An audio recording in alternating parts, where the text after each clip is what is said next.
السلام عليكم. اليوم جبت لكم بريوش على شكل ضفيره محشي بالشيكولا، يجي ما شاء الله خفيف وظريف في المنظر والمذاق، جا ما شاء الله. قلت لكم مقادير بسيطه والنتيجه ما شاء الله، مع قهوه العصر يجي ولا أروع. نتمنى تجربوا هذه الوصفه لانها تستحق التجربه. قلت لكم مقادير بسيطه والنتيجه ما شاء الله. شوفوا كما تشوفوا يجي خفيف ما شاء الله ولا أروع. نقولوا بسم الله نحل المقادير بطريقه التحضير. انا عندي 500 غرام فرينه، عندي 3 مغارف سكر، عندي مغرف كبيره خميره الخبز، عندي الفاني، عندي ثلث زيت اللي هو 80 غرام بالميزان، عندي حبه بيض، عندي 250 ملي حليب يكون دافي. هنا المرحله الاولى ندير ديك المغرف كبيره تاع الخماره، ندير شويه سكر اللي قلت لكم 3 مغارف، ندير شويه حليب نضربه مليح ونخلي الخماره تاعنا تتفاعل كما راكم تشوفوا بهذه الطريقه.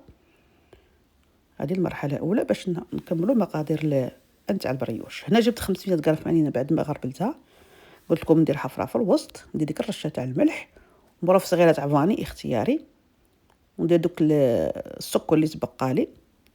قلت لكم من السكر 3 مغارف، ندير بياض بيضه والصفار نخليه باش ندهن به. قلت لكم عندي مغرف كبيره زبده تكون طريه، لازم تكون طريه.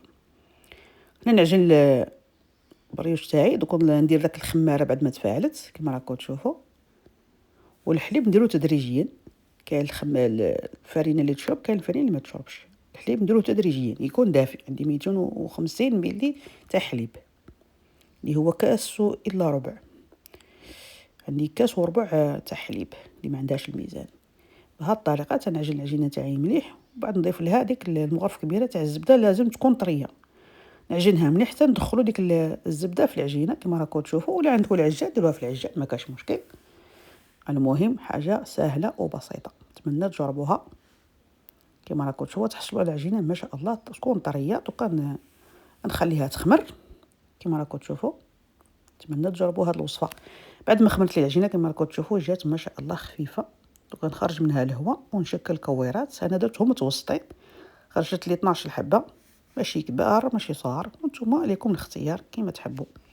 نشكل كويرات، من بعد نبدا نفتح الكويره الاولى بهذه الطريقه، ما تكونش خشينه ما تكونش رقيقه، نفتحوها بهذه الطريقه.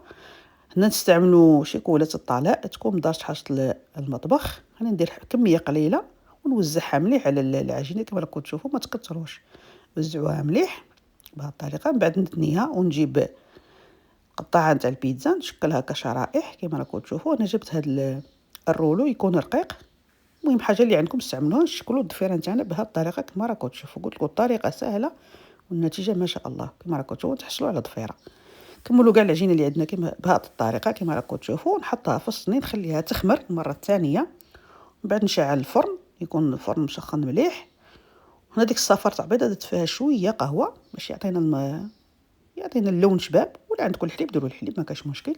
انا كي تكونوا دهنوا ما دهنوش غير باللاتيه احسن باش ما يهبط لكمش داك الخماره نتاعهم، باش يقعدوا حافظين على الشكل نتاعهم كما راكم تشوفوا بهذه الطريقه. دخلوا الفرن يكون مسخن من قبل. طريقه سهله والنتيجه شوفوا تحصلنا عليها ما شاء الله، يجو ولا اروع. بريوش ولا اروع. اتمنى تجربوه. ما تنساوش شي تعليق زوين وقولوا لي واش رايكم في هذه الوصفه. والسلام عليكم ورحمه الله تعالى وبركاته وشكرا.